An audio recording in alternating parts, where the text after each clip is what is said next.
All right, plenty of cars to see at the Detroit Auto Show, and one which is going away, the Chevy Cruze. It's leading to questions about the future of the GM Lordstown plant. With some answers, here's 27 First News anchor Stan Boney.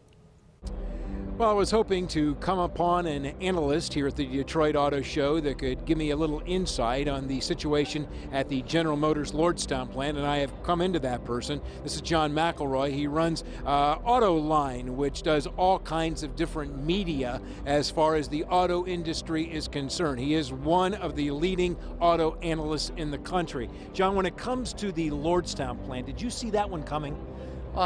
Sort of, in a way, in the sense that General Motors has about 19 assembly plants across North America. It probably only needs about 13 to build all the vehicles that it needs. So we knew something was going to happen. Lordstown specifically kind of caught me by surprise.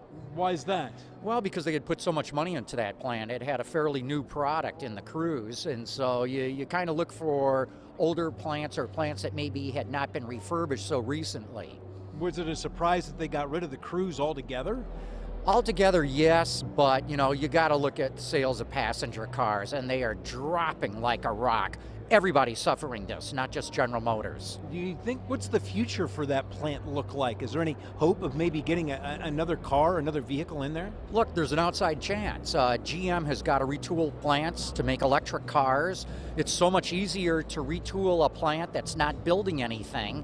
If Lordstown plays its cards right, which is get its labor costs very competitive, hyper competitive, there's a chance that there would be a product allocated to that plant. Does that mean there might have to be some concessions with the UAW? Concessions, I don't mean that in terms of wages or anything like that. How can you find new efficiencies, especially on the skilled trade side? What can you do about lines of demarcation or union classifications? Can you reduce them? Things like that could give Lordstown a shot at getting a car. All right, John McElroy, thanks for your time. I really do appreciate it. Once again, one of the insights of the situation at the GM Lordstown plant here at the Detroit Auto Show. In Detroit, Stan Boney, WKBN 27 First News.